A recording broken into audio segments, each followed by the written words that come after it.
You are listening to The Manning Show with Ewan Manning. Your #1 sports podcast starts now.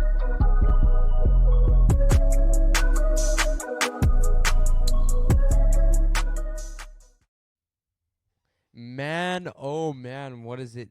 It's a great day to be a Los Angeles Rams fan. A huge Los Angeles Rams win. We will get into that on this episode of The Manning Show. I'm Ewan Manning. Welcome back. Thank you for listening. Episode 36. And it's going to be a fun one. We got some wild card to break down. But man, oh man, was it a fun day for me sports-wise. The Oilers are playing currently right now. I thought I'd get some of this NFL stuff out of the way because it'll be pretty late when this game ends. It is 1-0 Oilers currently. Connor McDavid scoring the shots are even 20-20 with 15 minutes. But we'll get into that a bit later in the show. You can look in the description if you just want to skip to that, not hear me rant about my Rams. But because I'm going to go off on what a fun game it was today. But first off, let's start with the wild card. I mean, this was such a fun wild card, and the first games, none of them were really that good, to be honest with you. There wasn't one that stood out. So, I mean, there's not much you can do, but the Rams game wasn't really entertaining if you weren't a Rams fan. The best game was the Sunday night one, which we'll get into a bit. But let's start right now with the first game of the day. The Texans defying the Manning Show's odds. The Texans taking down the Chargers 32-12. Let's start with that. I mean, Ladd McConkey, 197 yards, touchdown, 9 receptions.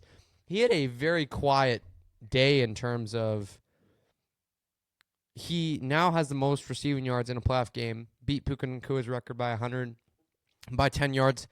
Puka Nacua had 187, and Ladd breaks with 197. But if you saw that stat line from Ladd, you'd probably think, oh, the Chargers won this game, but it wasn't even close.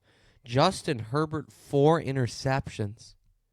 He threw 4 interceptions all year, and then threw 4 interceptions in the final game. The Chargers yet to win a playoff game with Justin Herbert at quarterback. So there are lots of questions about that. I mean, a good year though for the Chargers.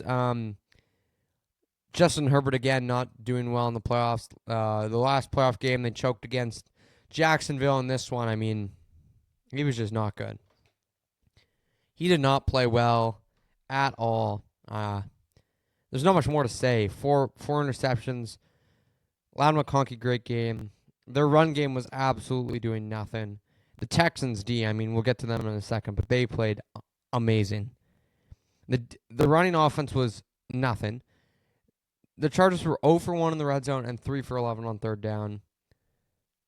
That's all you really need to know. 261 total yards. That's not winning you a football game. And Ladd had 197 of them. So that when we had the episode with Connor Halley, I'm like, they are missing this one offensive weapon that they can use, and this proves it. This proves it exactly. Ladd McConkey, 197 yards, and then the next in yards is J.K. Dobbins with 26. So that shows you, I mean, they're needing someone else to get the ball to. I mean, J.K. Dobbins putting up 26 rush yards on 9 carries is not ideal. So they're just missing that offensive weapon, which they're going to need to go get. They're going to need to get a little bit interior O-line, some better D-line, but they're going to need to go get another offensive weapon if they want a shot. Because Justin Herbert, I mean, throwing 4 interceptions is basically all you need to know. Not the Chargers' day. I mean, it was a good season for the Chargers. John Harbaugh did very, very well with his team. Turned them around after not being a playoff team. So, a good comeback here, but, I mean, they did not show up in the playoff game. They looked really good in their final games, which had me high on them, but they didn't show up today. Or not today, the other day, and it'll be interesting to see where they pivot. I think they're going to have to go get a weapon, so maybe a spot for T. Higgins. I don't know. We'll see. Looking into Houston now, Nico Collins has a massive day, 122 yards, a touchdown, 7 receptions. Joe Mixon, 106 rush yards, 25 carries, a touchdown, 119 total yards. But the offense was slow to start, but figured it out at the end. I mean, solid. They did enough to get the job done. I know 32 bomb, but the defense is the real shiner. I mean, very, very good the entire time. Derek Stingley Jr. with 2 interceptions on the day, 4 sacks. They had a touchdown, 4 interceptions. That's all you got to know. I mean, Will Anderson Jr. again, so good. Pick 6 for Eric Murray. I mean, this defense was buzzing. When you're stopping Justin Herbert to 12 points in a playoff game, that's pretty darn good. So credits to the Texans D. I mean, it's going to be tough to repeat next week, but we'll get in that later as they're going to have to take on the Chiefs, which is obviously a tough task. Yeah, that's all I got to say about that one. It was a good game, but the Texans D really carried it this one. It was a very boring one to start off the Saturday, and it did not get much better. The Steelers lose to the Ravens 28-14. Russell Wilson, 2 passing touchdowns, 29 yards, 270 passing yards. George Pickens, 87 yards, touchdown, 5 receptions. Pittsburgh, I mean, Ross is done. Contract expiring.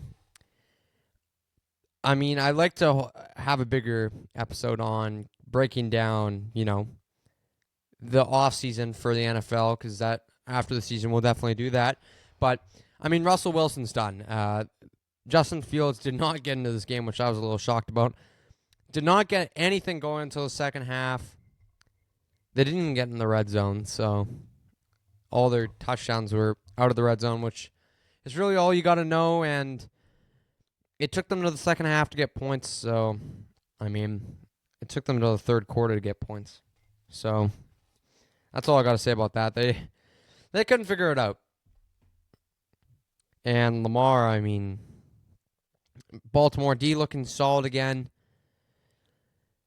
Having 4 sacks. They didn't get an interception, but, I mean, they played solid enough to limit the Steelers' offense. And, if the Pittsburgh defense doesn't do enough, that's all you got to know right there. Lamar Jackson, great day. 175 passing yards, 2 passing touchdowns. You don't need to throw it a lot. But there's a guy named Derrick Henry with 186 yards and 2 touchdowns on 26 carries. That's who you want to get the ball to. When he gets over 20 carries, man, and Lamar's throwing the ball around 20 times, they win like every game. So this team with 464 total yards, everyone was getting the ball.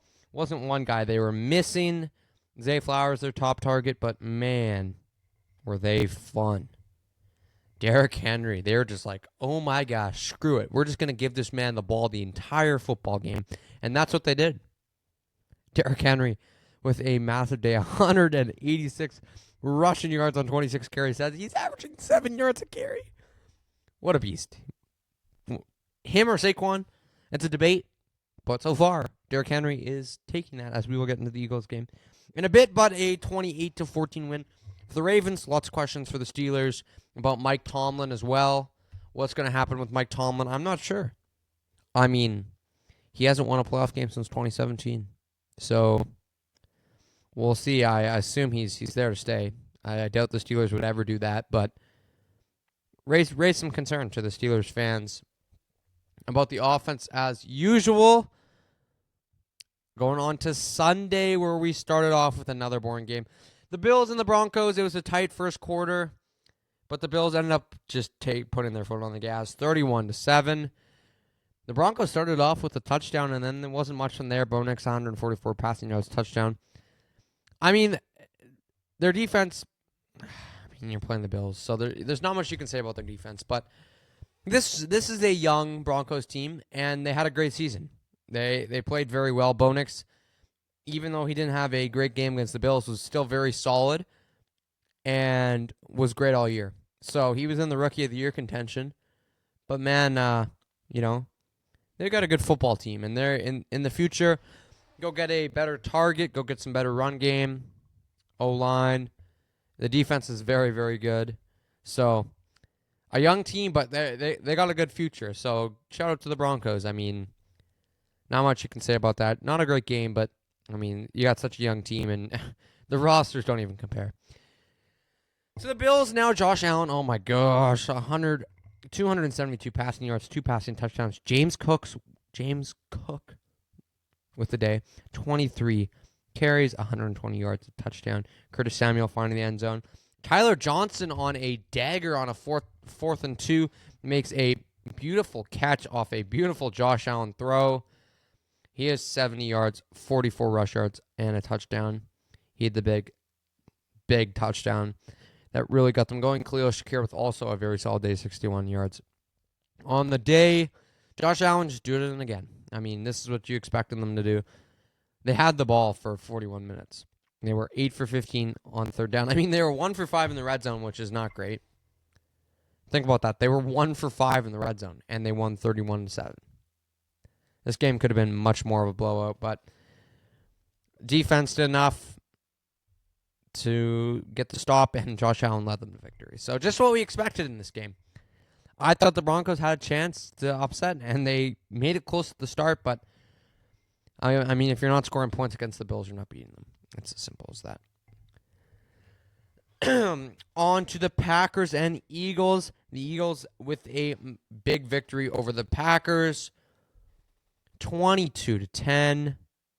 Jalen Hurts, a decent day. I mean, not as good as we would expect. Saquon, a great day, 25 yards, 119 rush yards. Dallas Goedert doing the stiff arm to find the end zone. And, we can look at it. A.J. Brown, 1 reception for 10 yards.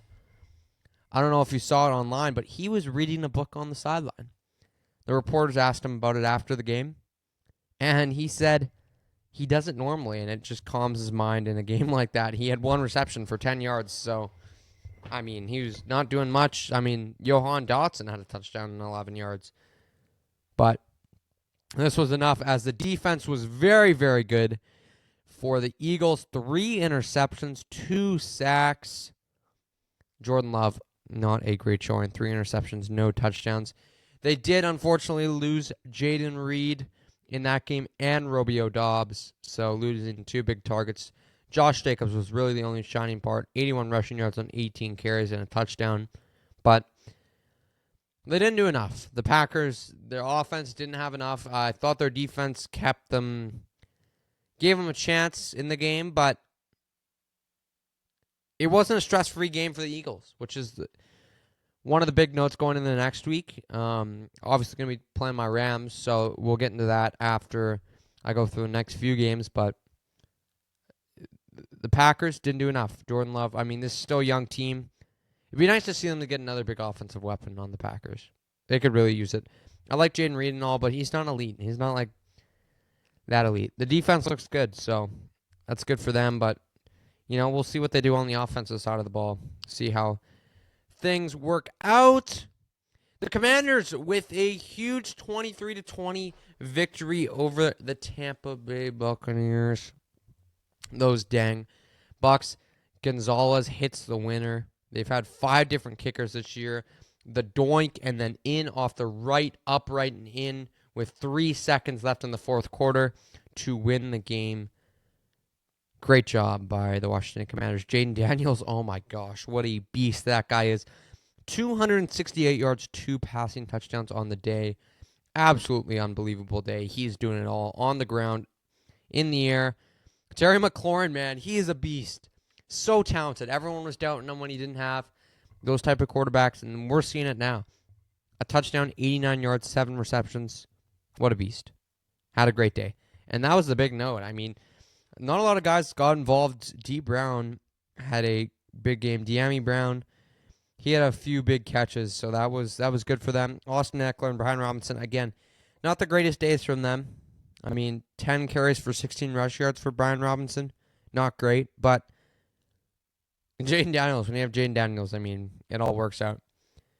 The defense was very good as well, doing enough, a sack. They just did their job in that game and kept them in it. Bobby Wagner, Marshawn Lattimore, doing their jobs in this one, keeping Baker at bay. Speaking about Baker, I mean, he had a decent game as well. 2 passing touchdowns, 185 yards. They only threw the ball 18 times.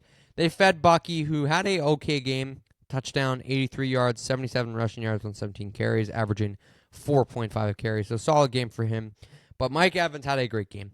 7 receptions, a touchdown, 92 receiving yards. A good game for him. You could see his emotion after the game. He tied Jerry Rice's record for 1,000 yards, and then they lose in the first round. So you can understand why that is tough, but their offense just didn't have enough. And when you leave the ball in Jaden Daniels' hands, you expect Jaden Daniels to come on top. So the Bucs tried. They fought.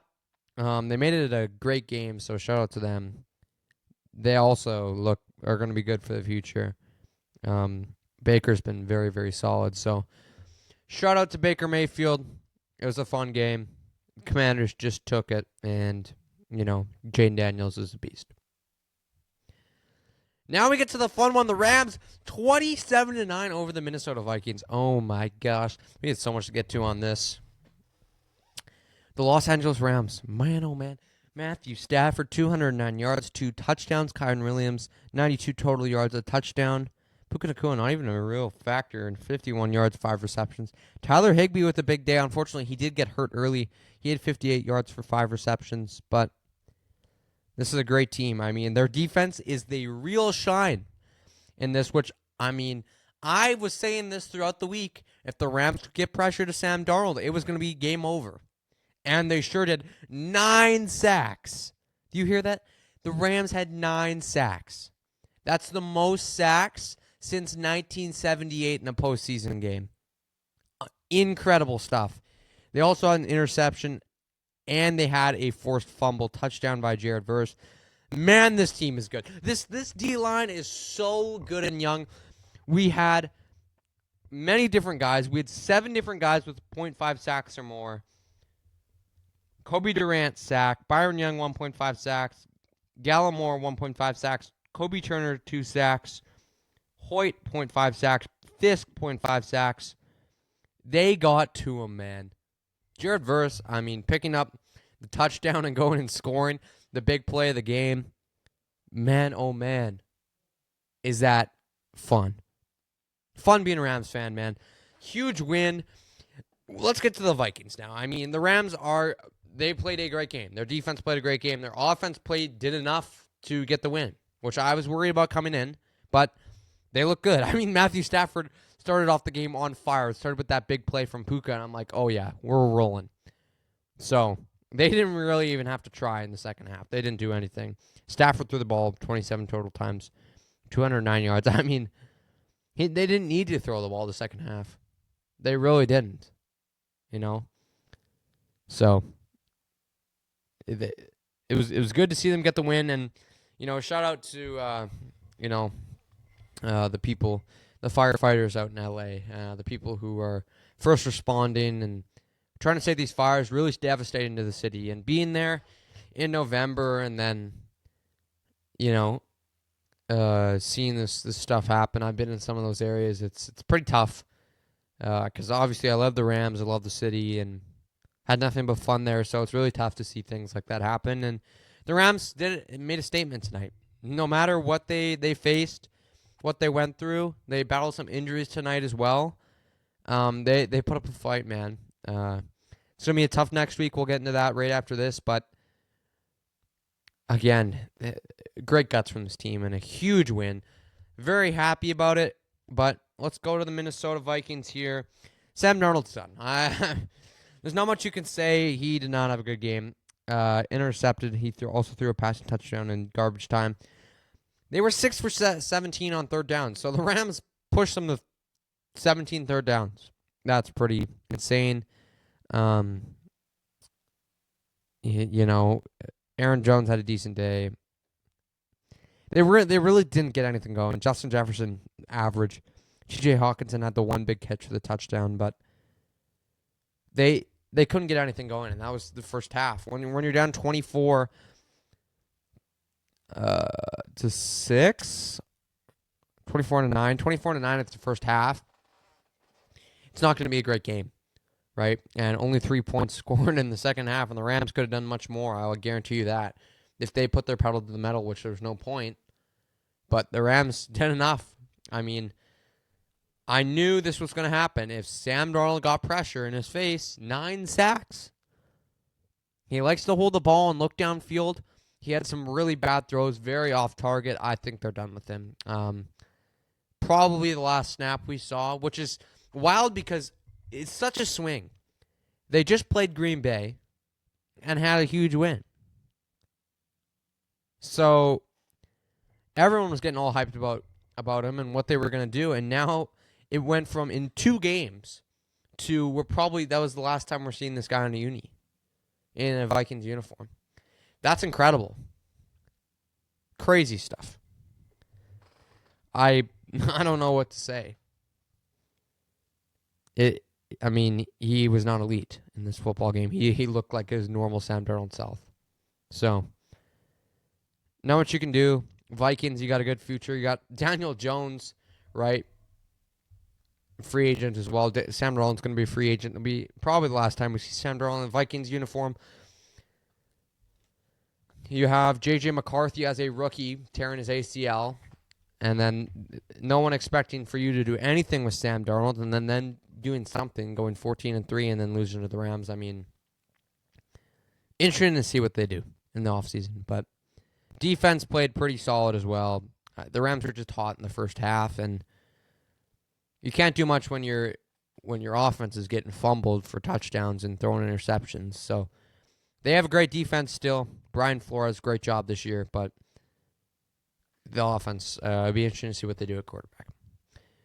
That's what I'm going to do about the Vikings' huge win for my Los Angeles Rams. We're going to break down looking forward. It starts off, this is what is scheduled so far. The Texans taking on the Chiefs on Saturday at 2:30 p.m. Mountain Time. The Chiefs, man, they haven't played. Patrick Mahomes hasn't thrown a pass since Christmas. That's going to be the main storyline going into this football game. Is Patrick Mahomes and the Chiefs rusty or cold? And can the Texans' defense and offense keep up? Because, the Chiefs' offense is going to be buzzing, likely. Not much you can do. If your defense plays well, slows down Mahomes enough that your defense can keep up, they have a shot. But just the way this team was in form, I mean, they're going to have a very, very good, maybe an even better defensive game next week if they want to beat the Chiefs. That's all I got to say about this one. It'll be a fun one at 2:30. Then Washington taking on the Lions at 6 p.m., the Saturday night game. That is going to be a fun one, folks. Jaden Daniels against a hurt Lions defense that did a lot against Sam Darnold, but kind of proved Sam Darnold's kind of mid, to be honest. Tonight proved it. So I wouldn't really give much to the Lions defense. Jaden Daniels is really going to test them. That's going to be fun to watch. But, man, oh, man. The Lions have a great offense, so we'll see how the Commanders. It's going to be hopefully it's going to be a high-scoring game. It'll be a fun one. I do think it's going to be a close game. So we'll see about that. That's at 6 p.m. Both games going to be fun. David Montgomery is set to come back into action, which is really exciting for the Lions. The Commanders also being on the road again, which will be interesting. Same with the Texans against the Chiefs. So a fun Saturday. I mean, the divisional games are always the best in terms of entertainment value, so it's going to be fun. And then the Sunday at 4:30, the Ravens taking on the Bills. That is going to be a great game.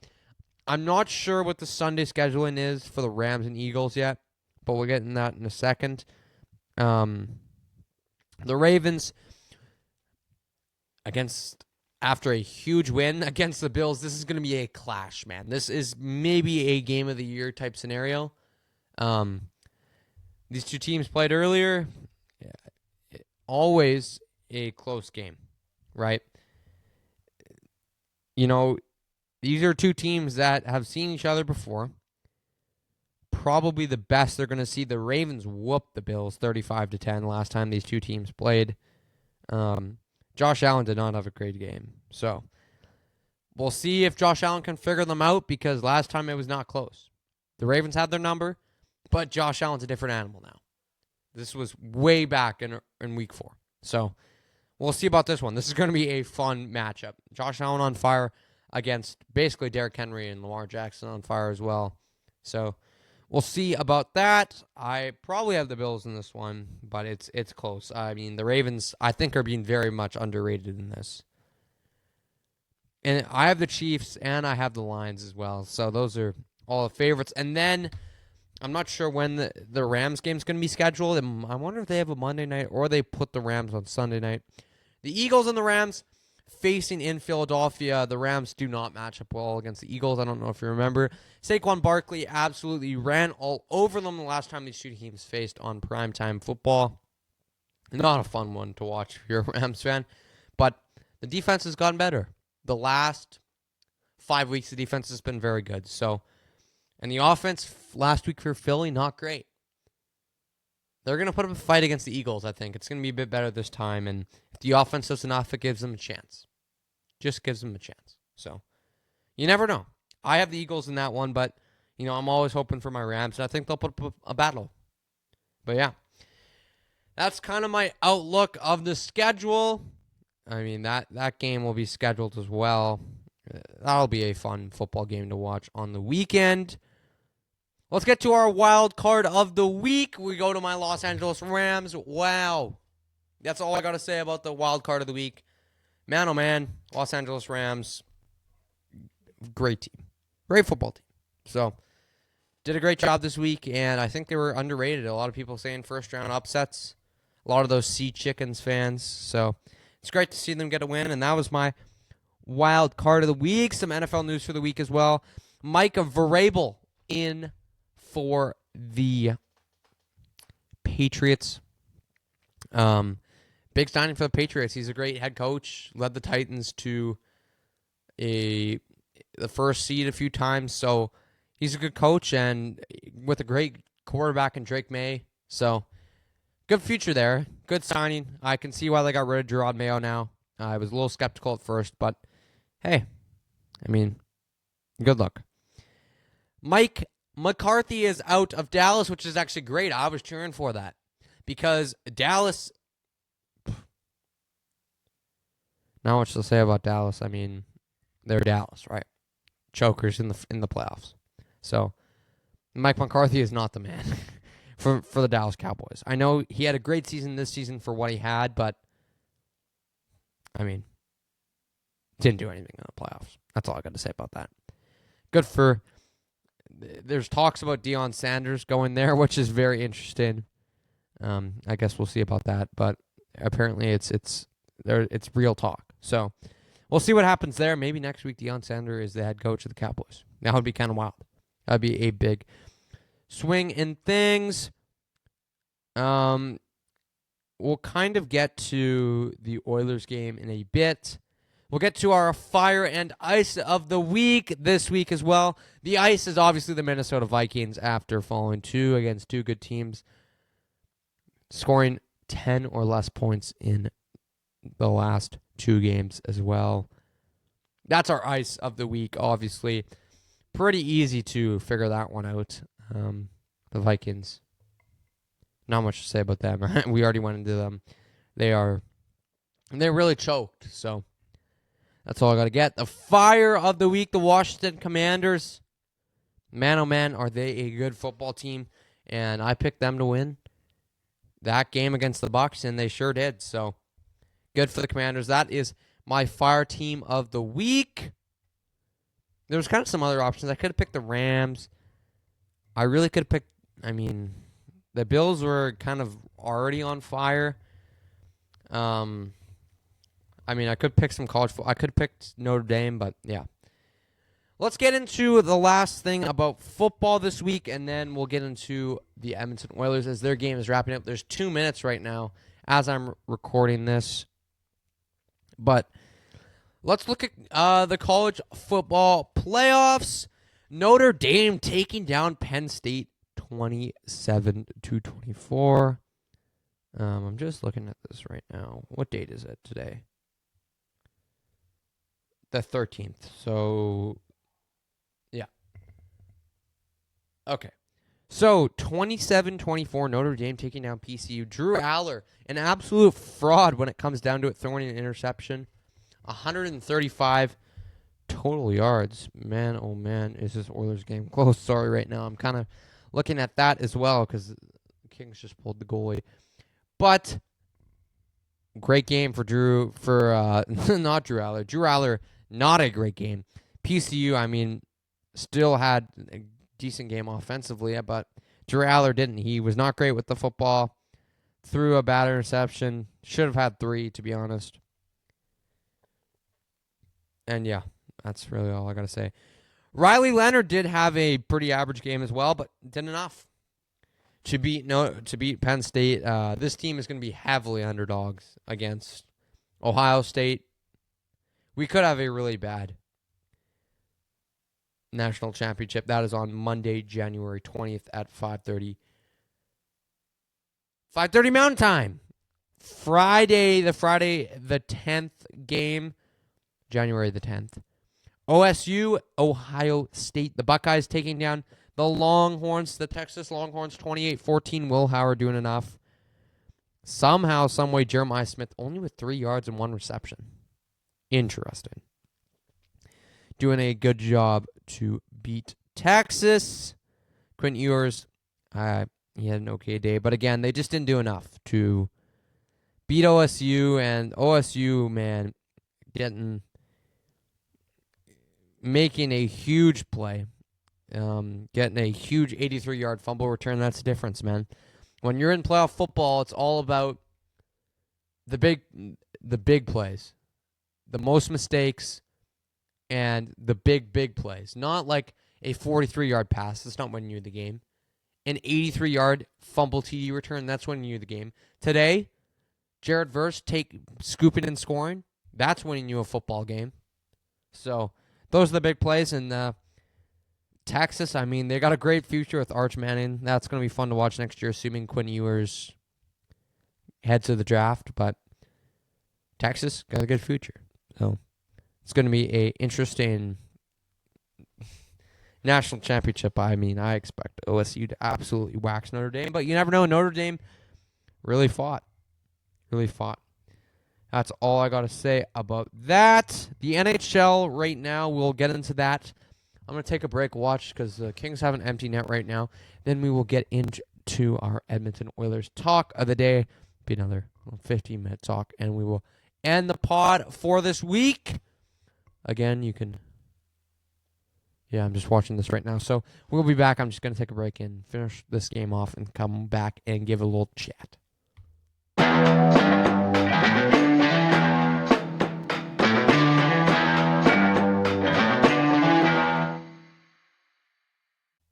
The Edmonton Oilers get a huge 1-0 victory over the Los Angeles Kings. And ending of that one, that was pretty exciting. Stuart Skinner with an excellent day, 31 for 31, making some big saves. McDavid with the only goal in this one, which is great for my fantasy hockey team. The LA Kings, Darcy Kemper with a great game, 96 save percentage on 30 shots. But the Kings battled, man. They played a good game against the Oilers, and Skinner was good enough, and the D was solid enough that they got the job done. It was a pretty even game overall if you look at shots and everything and the swings of it. Kings started the game off better, but the Oilers had a great second period and started the third. Kings had a bit of a push at the end of the game, but was able to handle it on Connor McDavid's birthday. Happy birthday to my King. I mean, that guy's the GOAT, man. He scores the only goal, which is pretty special as he is talking right now. He turns 28 years old. Connor McDavid, what a guy. So I'm watching him right now on my TV. But man, it was a fun hockey game. It was just a great night for me in sports. The Rams winning, and then the Edmonton Oilers with a huge divisional win over the Los Angeles Kings. The standings updated now. The Edmonton Oilers, 55 points. The Los Angeles Kings, 53. The Flames, 49. The Canucks out of a playoff spot with 48. The Knights still hanging strong, man. They are the best team in the NHL right now with 61 points. Excuse me, the Oilers game has not updated on my stand-ins yet, so they will likely be. I'm just looking. They'll likely be at 57 and the Kings at 53. So the Oilers getting a nice gap in between, which is great to see. Boys are buzzing right now. They haven't played their greatest hockey, but they're finding ways to win games. So good for them, and that's really what matters until they get to the playoffs. Just got to get there and see what happens. Just play some decent hockey, get a good spot. I really don't want to play the Kings again in the first round for the 4th time because, like, we've already seen that. Like, give us something new. That's really what I'm cheering for, but yeah. Some things about the Oilers. Jeff Skinner's been sitting a lot recently, which is quite interesting. The Oilers went 11-7 tonight. So they had Josh Brown in the lineup over Jeff Skinner, which is very interesting because fans are debating, would you rather have 8 minutes of Josh Brown or 9 minutes of Jeff Skinner? I'd rather have 9 minutes of Jeff Skinner. He's going to produce something offensively in the game. Josh Brown is just out there to be good. I don't really get it. I don't really know why Knobloch hates him. I mean, for a little while, Jeff Skinner was 5th in goals, and he hasn't seen the top 6. Think about it. He was 5th in goals. I don't really get it, but I guess Nobby doesn't enjoy him, which is tough for the Oilers. He's a great player, and he's got a nose for the net, man. So if I was a coach, I'd give him more shots. He's a better player. He's 5th in goals. Imagine being 5th in goals on your team. So you're like a solid player on your team, and you're sitting. And there's a guy named Kasperi Kapanen who's had some flashes, but is a waiver claim and isn't. Very odd. I don't see the logic in it, but I guess Nobby does. So that's something to talk about. Another thing, kind of to get into, trade deadline in March. Thinking about that, a lot of targets talking about the Oilers looking to upgrade on the right side. There's a chance they don't do anything major. Like the targets that are there, you're not getting another Ekholm. Everyone's saying we need another Ekholm. We need another Ekholm. There isn't another Ekholm out there, man. We would love that on the right side. The other Ekholm is Philip Broberg, who plays for the St. Louis Blues now. But, they're going to look to upgrade on that right side. Amberson's looked really good there, but they need another piece. They can't have Troy Stetcher running out there in the playoffs, right? I would not like to see Josh Brown running out there in the playoffs, to tell you that. So they're going to look to upgrade there. Maybe a piece for the bottom 6 that's just a little grittier, who will fight, who will really throw body around. They're missing Evander Kane for that, but yeah, I mean they're a great hockey team, and it'll be interesting to see what the Edmonton Oilers do. Right? They've been playing pretty good hockey recently, and yeah, they have obviously the second half of their tough schedule. Wednesday, January 15th, so you're probably listening to this on Tuesday, so that's tomorrow, 6:30 Mountain Time. They take on the Wild on the road. Then they take on the Avs on the next day, the 16th, at 7:30. And then the Canucks on the road again on the 18th on the Saturday at 8 Mountain Time. And then all the way till next Tuesday, they get a little bit of a break there. They get, I guess, a 3-day break. They play the Capitals at home at 7 o'clock. A huge win. A few fun games for the Edmonton Oilers. They kind of go on their next road, and then they have 5 games at home to end January, and then they have one more to start February against the Leafs. So just get through this away stand, then you're back at home for the next 6. So, Oilers, I mean, things are looking good for them. There's always some questions on them, and there always will be, but they're going to push through. So it's great to see them keep winning games like that. Other stuff going on in the NHL. I mean, the Red Wings are on fire right now, 7-3 in their last 10 since Todd McClellan came in. The Canadians are right there, and the Sens. 44 and 45 points. The Red Wings are there with 44. The Bruins are barely in a playoff spot with 47 right now. Not a great team, I would say. The East not looking as good. The Lightning with 49. Panthers 43. Leafs 46. The Metro, the Caps are on fire, man. 61 points. The Devils right behind them at 56. The Rangers all the way down there at 42. Shout out to Ben. He's a bum. Rangers, not great. The Jackets are in a playoff spot, which is weirdly surprising. They're 7-3 in their last 10. They are on a bit of a heater right now. They're playing some decent hockey, which is fun to see. It's good to see them play somewhat well. Blue Jackets sometimes are a factor in some of these games. The Canes also with 55 points, but the West is as stacked as it can be. Wild are 7-3 in their last 10. They've got 58 points. Stars are 8-2 in their last 10. They have 55. The Avs got 53. They're 7-3 in their last 10. The Jets are 6-4 in their last 10. They got 61. The Pacific, the Oilers are 7-3 in their last 10. The Knights are 7-3 in their last 10. Kings are 6-4. Flames are 6-4. Man, oh man. The West is gross. If I was Vegas, I'd be happy to be playing the Flames. I don't even know how the Flames are in a first-round spot. I mean, the Canucks, are 3-7 in their last 10. If they don't make the playoffs, that's incredible. With the amount of talent they have on their team, that is crazy. Because they're talking about trading these guys and all the beef they got going on their team with Miller and Pettersson. It's very weird to me. I don't even know what's going on there out there in Vancouver. I really could care less. I hate the Vancouver Canucks, so I'm kind of glad they're there. I'd rather the Flames in the playoffs than the Canucks. Because the Flames are going to be a non-factor. So that's really all I got to say about that. That was kind of my last little bit of hockey. I mean, it's going to be a fun week upcoming for sports. You got some Oilers games. The last thing I wanted to get into, Roki Sasaki is in the hunt with the Jays, which I don't think is going to happen. We're not going to even go over this, but the Blue Jays, apparently one of the last three candidates for Sasaki, and the other two have Japanese players on it. The Padres and the Dodgers, so we're not even going to get into that. He's not going to the Jays, guaranteed. If he does, I mean, that's crazy. One more thing I wanted to break down. I am actually going to be tomorrow night, or by the time you're listening to this, I might have already done it. I'm going to be tomorrow night, Tuesday, January 14th, 7:30 p.m.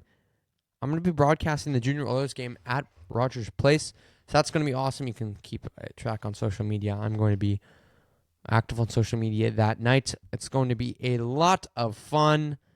You can listen to the pregame and postgame show, the Junior Oil with Manny and Jacko. So that's going to be a lot of fun being able to broadcast the game at Rogers Place. It's definitely a dream come true. So very excited for that one. You can go get tickets at thejunioroilers.ca, or I think if you search up the Junior Oilers, it'll pop up on their website. You can go purchase tickets. Now, you're probably not listening to this before it ends up happening, but that's kind of really all I wanted to get into today in today's show. I mean, the football was where I was at this week, man. Like, I'm not much of an NBA guy, so I don't really get into that, but it's kind of really all I think that I needed. I'm just checking my phone right now, and I'm sure that is we're going to wrap this one up. It was a lot of fun this day. Maybe the best day for sports, in my opinion, in terms of my teams winning. It's going to be a fun day at school tomorrow. I unfortunately have a test first thing, but it's going to be a fun day talking about my Rams and discussing my victory and the Oilers' victory, which is also fun. So, there, thank you for listening. Fun episode. You can email me at ewanmanny97@gmail.com if you want to ask me a question, or you can email the text line, which I haven't got any text, 780-802-5746 if you want to send in a text to the show. You can do that. And yeah, get some takes on here. Hopefully we get a guest for next week. Maybe Connor Halley to talk about the divisional games. That should be a fun one. Thank you for listening. We will be back next week, of course, on Tuesday. So, peace out. Thanks for listening to The Manning Show. You can follow us on Twitter at @the_Manning Show, and you can follow me on Instagram and Twitter at EwanManning97. Thanks for listening. We will be back tomorrow. Have a good day.